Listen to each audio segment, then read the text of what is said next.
로마서 12장 1절에서 2절 말씀입니다. 신약성경 256조, 신약성경 256조, 로마서 12장 1절 2절 말씀, 신약성경 256조, 로마서 12장 1절 2절 말씀을 함께 다같이 한 목소리로 같이 공독을 하도록 하겠습니다. 로마서 12장 1절 2절입니다. 시작. 그러므로 형제들아, 내가 하나님의 모든 자비하심으로 너희를 권하노니 너희 몸을 하나님이 기뻐하시는 거룩한 산 제물로 드리라. 이는 너희가 드릴 영적 예배니라. 너희는 이 세대를 본받지 말고 오직 마음을 새롭게 함으로 변화를 받아 하나님의 선하시고 기뻐하시고 온전하신 뜻이 무엇인지 분별하도록 하라. 아멘. 오늘 말씀은 변화됩시다 라고 하는 제목으로 함께 말씀을 나누고자 합니다. 지난주에 우리는 가짜와 진짜, 진짜와 가짜라고 하는 제목으로 예수님의 말씀을 함께 나눴습니다. 오늘은 그들을 이어서 변화됩시다라고 하는 제목으로 말씀을 나누고자 합니다. 변화라고 하는 것은 참 신비롭습니다. 변화. 참 놀라운 단어가 이 변화라고 하는 단어입니다. 계절의 변화, 기후의 변화, 자연의 변화, 그 모든 변화들을 보면 정말 하나님을 찬양할 수밖에 없는, 하나님을 저절로 찬양하게 되는 그러한 감동을 받게 됩니다. 언제 여름이 지났는지 모르게 벌써 우리에게 가을이 다가왔습니다. 그래서 옷도 좀 긴팔을 입게 되고, 그리고 아침 저녁으로 또 따뜻한 옷을 입기도 합니다. 조금만 외곽으로 나가면 벌써 겨울이 고개를 숙이고 또 인사를 하죠. 날씨와 기후의 변화에 따라 동식물도 겨울을 준비하고 변화를 준비하고 있는 그런 모습들을 보게 됩니다. 이처럼 하나님이 만드신 모든 자연 만물은 하나님의 법칙에 따라 변화를 다 거듭하고 있어요. 계속 변화되고 있어요. 그런데 유독 변하지 않으려고 하는 존재가 있다는 거죠. 유독 변하지 않으려고 하는 존재가 있어요. 변화를 거부하고 변하지 않으려고 애쓰는 존재가 있는데 바로 사람입니다. 참 변화하기 힘든 존재가 사람입니다. 시대가 변하고 상황이 변하고 환경이 변하는데도 불구하고 사람은 참 변하지 않는 것 같습니다. 좋은 쪽으로 변하지 않는 것은 그래도 괜찮아요. 좋은 쪽으로 변하지 않는 것은 어떤 마음이냐, 올곧은 마음, 진리와 진실을 추구하는 마음, 그러한 자세, 그것을 우리는 그래서 충정, 충심, 절개, 지조라고 하는 단어로 부르기도 합니다. 그럼 참 좋은 거예요. 그런 것들은 변하지 않는 그런 지조와 절개와 충정과 충심 같은 참 좋은 말들입니다. 그런데 반대로 자신만 옳다고 주장하고 결코 변하지 않으려고 하는 그런 사람들은 옹고집행이라고 그러죠. 그리고 고집불통이라고 그러고 자아도취에 빠졌다고 이야기를 하고 독불장군이라고 그렇게 부릅니다. 그런 사람들이 되면 그때부터 걷잡을 수 없는 문제가 일어나기 시작한다는 거죠. 그게 문제예요. 자신만 피해를 입는 것이 아니라 주변 사람들과 자신이 속한 모든 공동체까지 피해를 입히는 그런 엄청난 사건들이 일어나게 된다는 것이죠.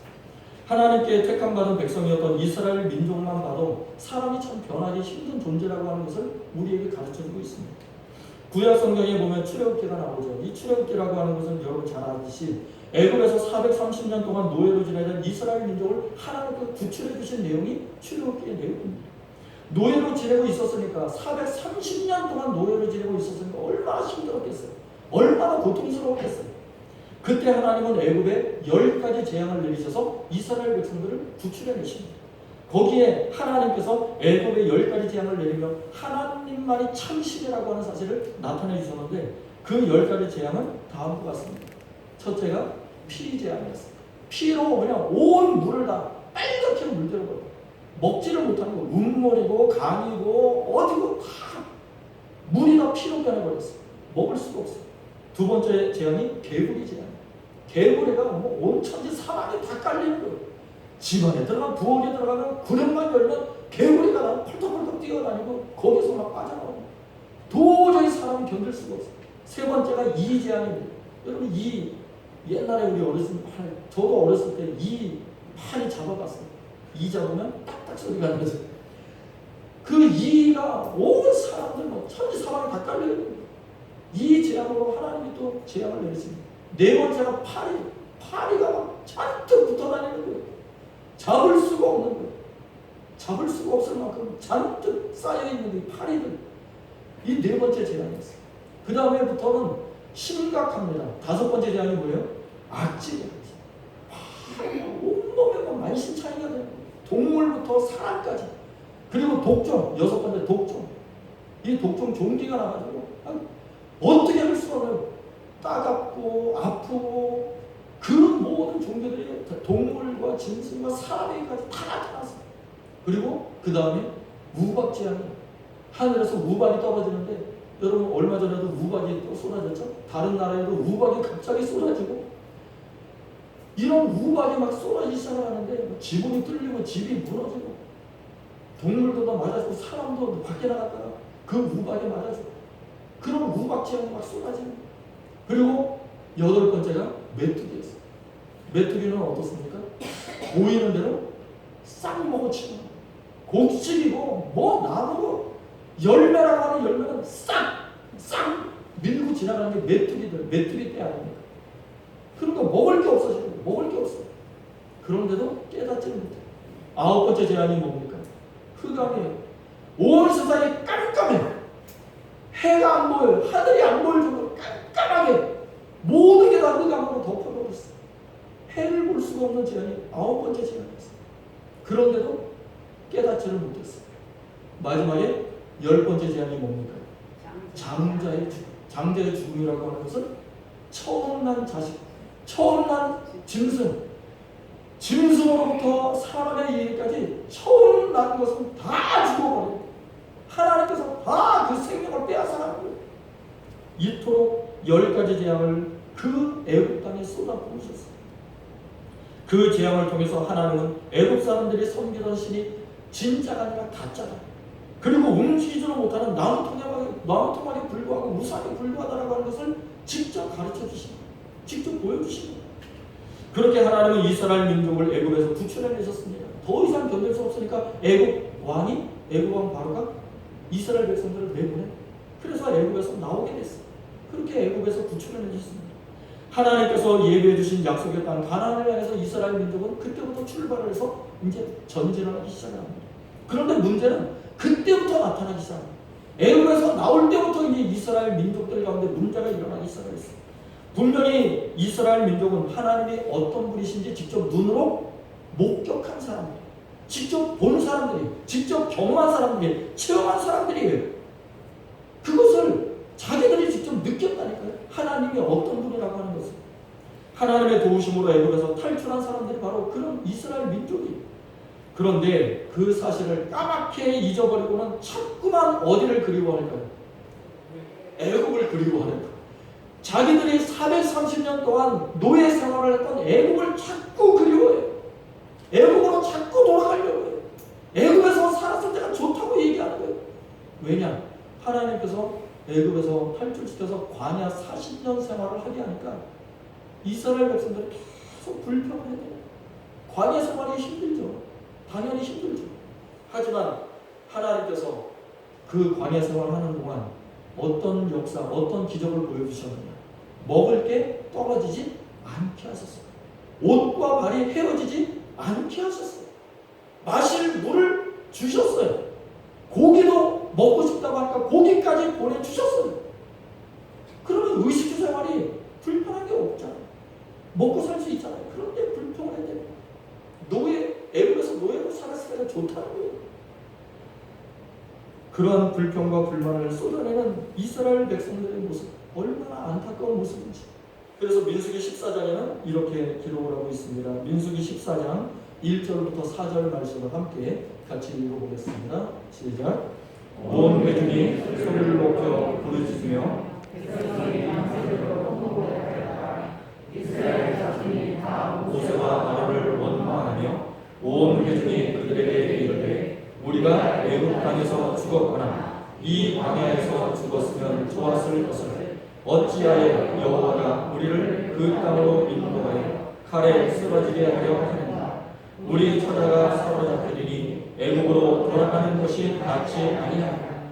이에 서로 말하되 우리가 한 지휘관을 세우고 애굽으로 돌아가자 하매. 지금 이 내용이 어디에 나와 있느냐? 하나님께서 이스라엘 백성들에게 주시기로 약속한 가나안 땅이 바로 눈앞에 이제 펼쳐지게 됐어요. 그래서 애굽 땅에 가나안 땅에 가서 40일 동안 정탐을 하고 돌아왔는데 가나안 땅이 정말 적과고로는 좋은 땅이라는 거예요. 근데 문제는 그 땅에 아낙 자손이라고 하는 거대한 거인 같은 사람들이 살고 있었다는 거예요. 근데 그들이 무서워서 두려워 떠는 거예요. 그들이 보기에 이스라엘 민족 자신들을 돌아보니까 메뚜기와 같아서 우리는 상대가 안 된다. 두려워하는 거예요. 그 땅은 우리가 차지할 수 없다는 거예요. 들어갈 수 없다는 거예요. 그래서 지금 이스라엘 민족이 뭐라고 불평을 합니까?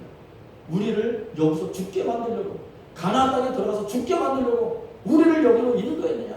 여호와가 과연 우리를 죽게 하려는 게 아니냐? 그러니 어디로 돌아가자? 애굽으로 돌아가자. 그 애굽으로 돌아가자는 거예요. 노예 생활로 돌아가자는, 과거로 돌아가자는 거예요. 여러분, 이스라엘 민족의 모습을 잘 보십시오. 과연 이들이 하나님이 행하신 그 기적을, 하나님이 행하신 그 재앙을 경험한 자들 맞습니까? 정말 맞습니까? 이들이 똑같은 사람들 맞냐고. 하나님의 기적을 체험하고 하나님께서 내려주신 그 10가지 재앙을 다 경험한 사람들, 그 사람들이 똑같은 사람들이냐고. 이 사람들 똑같은 사람들이. 그런데 변하지를 않아. 하나님께서 그런 역사를, 그런 기적을 행해 주셨는데 변하지를 않는 거예요. 변하지를 않아. 전혀 하나님을 만났던 자들이라고는 볼 수가 없어요.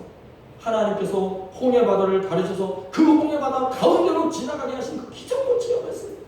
애국 군대가 쫓아올 때 그 애국 군대를 홍해바다에 수장시키신 분이고 하나님이세요. 그 기적을 누가 봤다고요? 이스라엘 민족이 직접 봤다니까요. 자기들이 눈으로 똑똑히 봤다는 거예요. 목격을 했다니까요. 목격. 눈으로 봤다는 거예요. 체험을 했다는 거예요. 경험을 했다는 거예요. 그런데 하나님을 만났던 자들이라고는 전혀 생각할 수 없는 그런 모습을 보여주고 있는 거예요. 애굽에서 우상을 섬기며 지내던 때가 그때가 더 좋았다. 그리고 그때나 지금이나 별반 전혀 다른 모습이 없어. 변화된 모습이 없는 거예요. 여러분, 하나님의 은혜를 체험했던, 하나님의 말씀을 들었던, 또는 기적을 봤던, 재앙을 경험을 했던, 어떤 방법으로든 하나님을 만났다면 반드시 뭐가 나타나야 돼요? 변화가 나타나야 돼요. 안 그렇습니까? 반드시 변화가 있어야 되지 않아요? 뭔가 체험을 하고 경험을 했으면 변화가 있어야 돼요. 여러분, 생각이 바뀌든지 마음이 바뀌든지 태도가 바뀌든지 행동이 바뀌든지 아니면 뭔가 다른 변화가 나타나야 돼요. 하나님을 만났다면. 우리가 예수님을 믿는다면 뭔가 변화가 나타나야 된다. 하나님의 자녀라면 뭔가 변화가 있어야 돼요. 여러분, 우리가 볼펜 하나만 사서 쓰더라도 이 볼펜을 사서 써보면 좋은지 안 좋은지 금방 분별이 되죠? 볼펜을 쓰다가 안 나오면 안 좋은 거고, 잘 나오면 계속 그것만 쓰게 돼요. 그러니까 안 나오는데 그거를 끝까지 써보겠다고 끝까지 그거를 붙잡고 있으면 되겠어요? 안 되겠어요? 안 되죠. 그건 바보라는 짓이에요. 끝까지 그거 안 나오는 걸 왜 붙잡고 있냐고. 나오는 걸 써야지, 볼펜을. 만일 쓰지도 못하는 볼펜을 계속 붙들고 있다면 누가 손해입니까? 자기가 손해예요. 자기가 손해예요. 여러분, 쓰지 못하는 것은 버리고 쓸 수 있는 것, 새 것을 사용하는 것이 지혜로운 사람이잖아요. 우리 신앙생활도 마찬가지입니다. 하나님이 참 하나님이심을 알게 되었다면, 믿게 되었다면 이전에 섬기던 우상들, 거짓들, 이전에 섬기던 모든 신들을 다 버려야 돼요. 믿으십니까? 다 버려야 된다고. 그거를 끝까지 붙잡고 있으면 안 된다고. 우상을 왜 붙잡고 있냐고. 잘못된 것을 왜 붙잡고 있냐고. 여러분, 우리가 하나님을 경험하고 만나고 하나님을 믿었다면 그 이전의 삶은 다 지워버려야 돼요. 다 버려야 돼요. 하나님만을 섬겨야 돼요. 여러분, 그래야 우리의 삶이 바뀌고 생활이 바뀌고 인생이 바뀌는 겁니다. 그게 진짜 하나님을 믿는 삶이에요. 그런 삶을 살아야 돼요. 그런데 이스라엘 민족은 그걸 바꾸지를 못한 거예요. 끝까지 버리지를 못한 거예요. 하나님은 10가지 재앙을 애굽에 내리심으로 애굽 사람이 섬기던 그 신들이 전부 가짜고 거짓이고 우상에 불과하다는 것을 분명히 보여주셨다고. 분명히 보여주셨어요. 그리고 하나님만이 참 신이시고 자신들을 구원하실 분은 하나님밖에 없다는 사실을 알려주셨어요. 그러면 이스라엘민들이 어떻게 해야 돼요? 끝까지 우상을 붙들고 있어야 돼요? 어떻게 해야 돼요? 우상을 버려야 돼요. 그리고 하나님만을 섬겨야 되죠. 하나님만을 의지해야 돼요. 하나님만을 붙잡아야 돼요. 그게 진짜 하나님을 믿는 믿음이에요. 그게 변화된 삶이에요. 우상을 섬기는 습관을 버려야 합니다. 그리고 참 신이라고 하는, 하나님이 참 신이라고 하는 것을 알았다면 하나님만 섬겨야 돼요. 그게 두 글자로 뭐라고요? 변화. 뭐라고요? 변화예요. 그게 변화라고 하는 것은 탈바꿈하는 거예요. 완전히 바뀌는 거예요.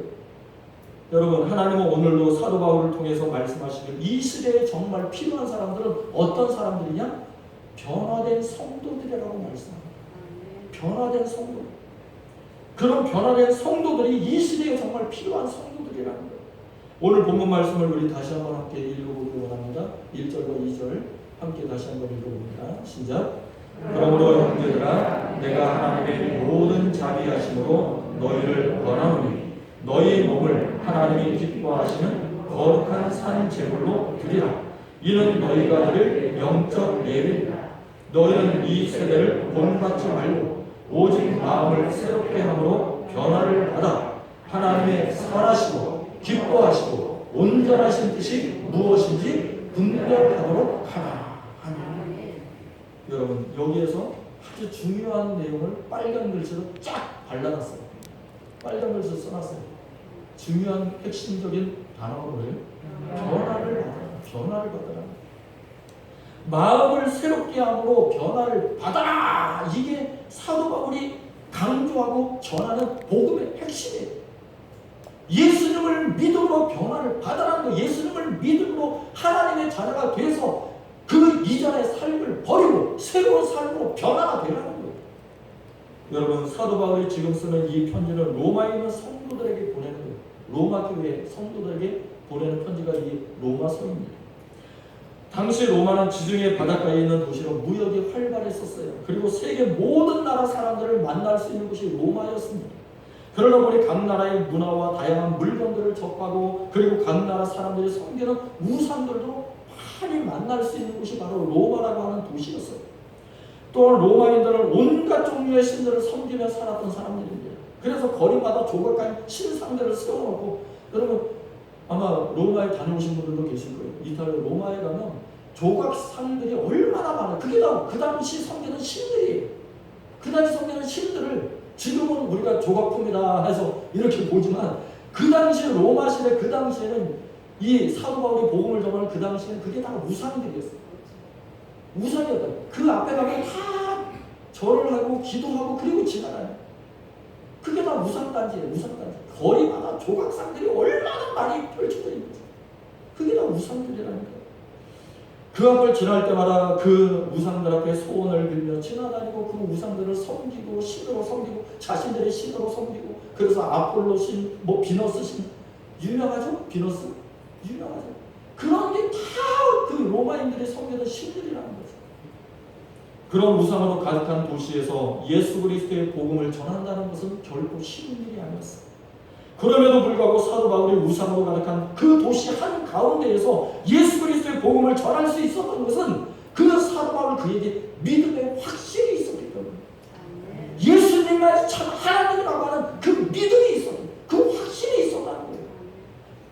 어떤 확신이냐? 예수님이 하나님의 아들이시고 십자가에 달려 죽으셨다가 3일 만에 부활하신 하나님이라고 하는, 참 하나님이라고 하는 그 믿음과 확신이 사도 바울에게 있었다는 거예요. 여러분, 그런데 사도 바울이 그런 믿음과 확신을 처음부터 가졌느냐? 아니에요. 사도 바울도 그런 믿음이 없었던 사람이에요. 그가 배운 학문과 지식으로 그런 믿음을 갖게 된 게 아니에요.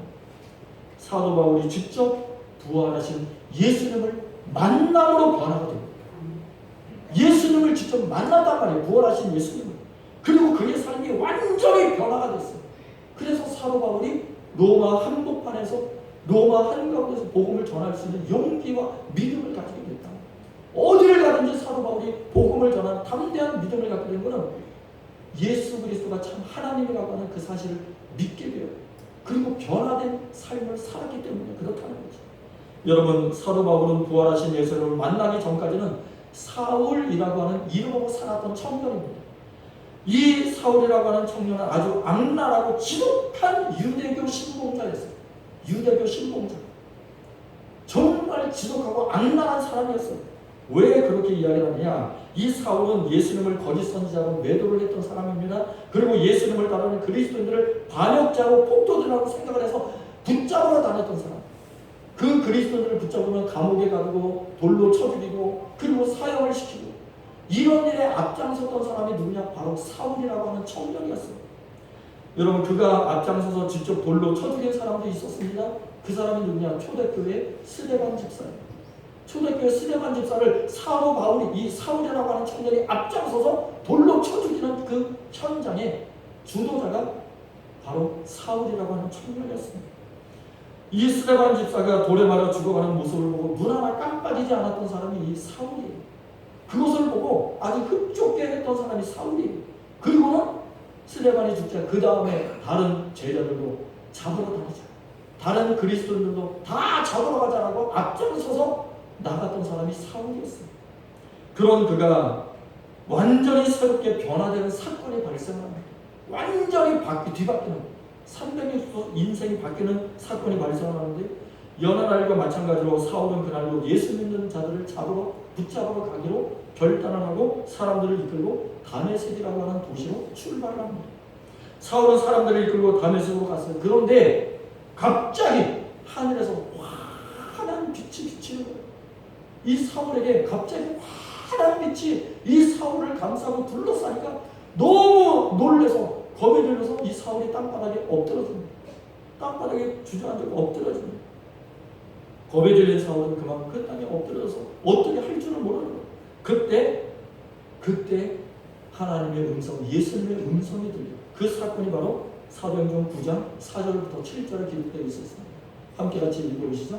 4절부터 7절 시작.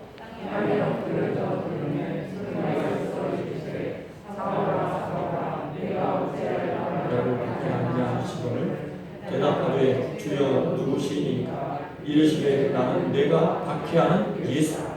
너는 일어나 시내로 들어가라. 내가 행할 것을 내게 이를 자가 있느니라 하시니 같이 가던 사람들은 소리만 듣고 아무도 보지 못하여 말을 못하고 서 있더라. 이 사울이라고 하는 청년이 빛 가운데서 말씀하시는 예수님의 음성을 들은 거예요. 근데 이 사울 외에는 아무도 예수님을 보지를 못합니다. 오직 사울만 예수님을 보고 음성을 들었어요. 사람들은 음성을 들었는데 음성을 듣긴 들었지만 도대체 누가 이야기를 하는지 몰라가지고 두리번 그러다가 그냥 그 자리에 가만히 서 있기만 했어요. 이 사건 이후로 사울은 완전히 딴 사람으로 변화가 됐어요. 변화가 됐다. 변장이나 변질을 된 게 아니라 변화가 됐어요. 완전히 새 사람이 되었어요. 그 내용이 17절에서 22절에 기록되어 있습니다. 자, 함께 저와 한 절씩 교독을 하겠습니다. 17절 제가 먼저 읽어봅니다. 아나니아가 떠나 그 집에 들어가서 그에게 안수하여 이르되 형제 사울아, 주 곧 내가 오는 길에서 나타나셨던 예수께서 나를 보내어 너로 다시 보게 하시고 성령으로 충만하게 하신다 하니 즉시 사울의 눈에서 이를 같은 것이 없어져 다시 보게 되니라. 일어나 세례를 받고 음식을 먹음에 강건하여지니라. 사울이 다메섹에 있는 제자들과 함께 며칠 있을새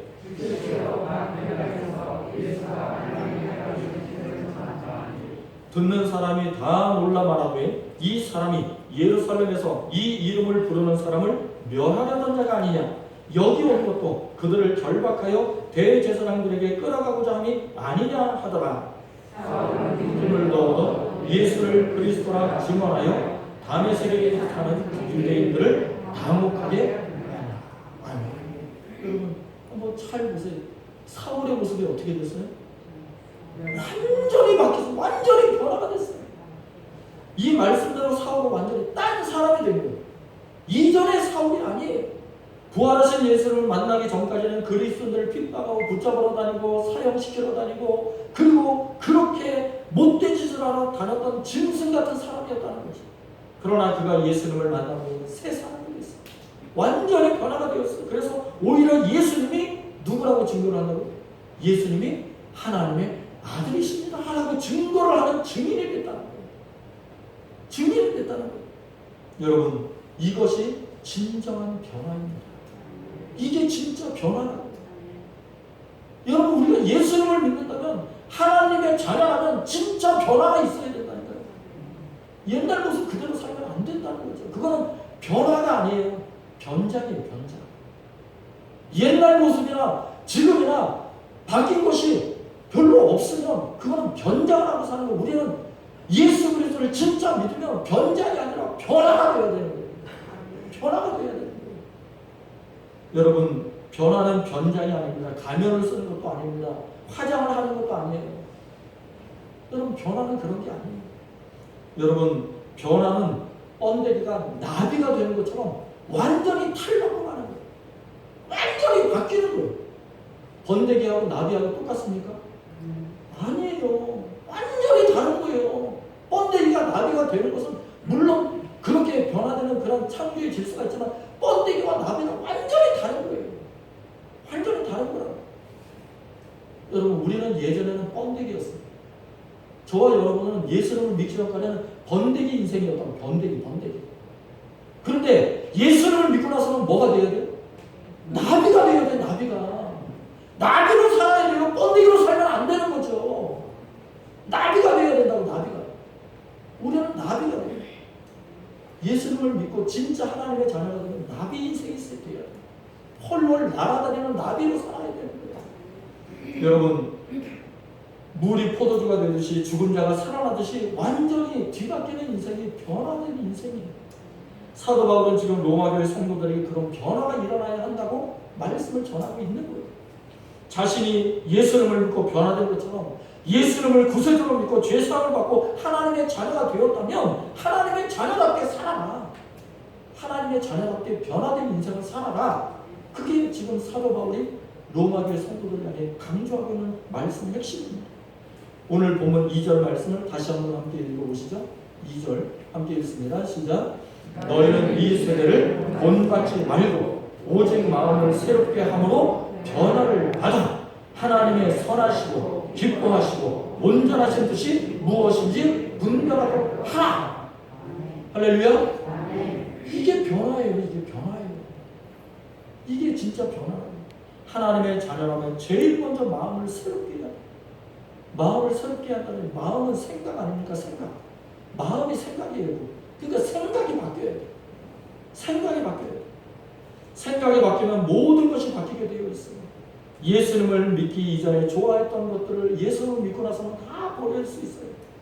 예수님을 믿기 전에 따랐던 것들을 예수님을 믿고 나면 다 내려놔요. 예수님을 믿기 전에 우상으로 섬겼던 것들은 예수님을 믿고 나서는 다 내려놓고 버려야 돼요. 여러분, 하나님이 기뻐하시는 일은 행하고 하나님이 미워하시는 일은 멀리 해야 돼요. 그게 예수 믿고 나서 변화된 인생, 변화된 증거예요. 우리가 진정으로 예수님을 믿는다면 사도 바울처럼 우리도 변화될 줄 믿습니다. 예수님을 진짜 믿는다면, 진정으로 예수님을 구세주로 믿는다면 초대교회 성도들처럼 예수님의 12제자들처럼 우리 믿음의 선조들처럼 우리도 하나님이 기뻐하시는 변화된 자녀들로 살아갈 줄 믿습니다. 그러기 위해서는 제일 먼저 우리가 해야 될 것이 뭐냐? 오늘 본문 1절에 우리가 읽은 것처럼 우리 자신을 하나님 앞에 거룩한 산 제물로 드려요. 거룩한 산 제물로 드려요. 여러분, 제물은 하나님 앞에 드리기 전까지는 살아있는 거예요. 그렇죠? 그리고 구약 성경에 제물을 하나님 앞에 갖다 바치잖아요. 양이나 비둘기나 소나 끌고 가요. 제단에 가서 바치기 전까지는 살아있는 거예요. 제물이. 그렇죠? 그래서 산 제물이라고 이야기하는 거예요. 근데 하나님 앞에 드리는 순간, 목을 따고 각을 뜨는 순간 어떻게 돼요? 그 제물은 죽게 되는 거예요. 다시 말하면 우리가 하나님 앞에 산 제물로 바쳐진다는 것은 하나님 앞에 바치는 순간 나는 어떻게 된다는 거예요? 나는 죽는다는 거예요. 나는 죽고 누가 사시는 거예요? 하나님이 사시는 거예요. 그게 산 제물로 하나님 앞에 바치라는 뜻이에요. 그게 변화예요. 변화. 여러분, 제물을 하나님 앞에 우리가 바치는 순간 나를 하나님 앞에 바치는 순간 제물의 목숨은 사라지는 거예요. 그것이 산제물을 드린다는 뜻입니다. 여러분, 사도 바울의 말처럼 우리는 하나님께 드려진 산제물들이에요. 하나님 앞에 드려진 제물들이에요. 나를 주장하면 안 돼요. 나를 내세우면 안 돼요. 그거는 아직까지 죽지 않은 거예요. 하나님 앞에 바쳐지지 않은 거예요. 나를 하나님 앞에 바쳤다면 나는 죽고 예수님이 사시고 하나님이 살아계시는 그런 인생으로 바뀌게 되는 거예요. 여러분, 그래서 내가 살면 예수님이 죽고 그리고 나도 죽게 되는 것입니다. 그러나 산 제물에 내가 죽으면 예수님이 사시고 나도 살아나게 되는 거예요. 그게 부활의 능력입니다. 그게 부활의 능력. 또한 그것이 변화의 능력이라고 하는 것입니다. 사랑하는 성도 여러분, 우리 모두 진심으로 예수님을 믿고 변화된 인생으로 살아가기를 축원합니다. 그래서 하나님 앞에 거룩한 산제물들, 하나님이 기뻐하시고 하나님이 정말 우리를 보실 때 가장 즐거워하실 수 있는 믿음의 백성들, 믿음의 자녀들로 그리고 하나님의 뜻이 어디에 있는지 분별하며 살아가는 우리 행복한 성도들이 될 수 있기를 주님의 이름으로 축원드립니다. 기도하겠습니다. 하나님, 오늘날 이 시대에 모든 것이 힘들고 어렵고 두려움에 쌓여있는 시대에 우리들이 살아가고 있습니다. 이러한 때에 우리가 붙잡아야 할 오직 하나님밖에 없음을 고백합니다. 예수님밖에 없음을 고백합니다. 우리가 정말 예수님을 하나님의 자녀가 되었다면 변화된 인생을 살아야 될 줄 믿습니다. 이전의 모습은 내려놓고 옛사람은 버리고 새사람으로 거듭나는 역사가 우리 가운데 나타나야 될 줄 믿습니다. 변화된 인생이 되어서 사도 바울처럼 하나님 앞에 새롭게 쓰임받는 인생, 예수님의 12제자들처럼 하나님 앞에 새롭게 변화된 인생으로 쓰임받고 우리 믿음의 선조들처럼 변화된 인생으로 하나님 앞에 영광을 돌리는 삶을 살아가는 우리 행복한 성도들이 다 되게 하여 주옵소서. 예수님의 이름으로 기도하옵나이다. 아멘. 다 함께 일어나셔서 찬송가 538장 1절 함께 찬양드리겠습니다.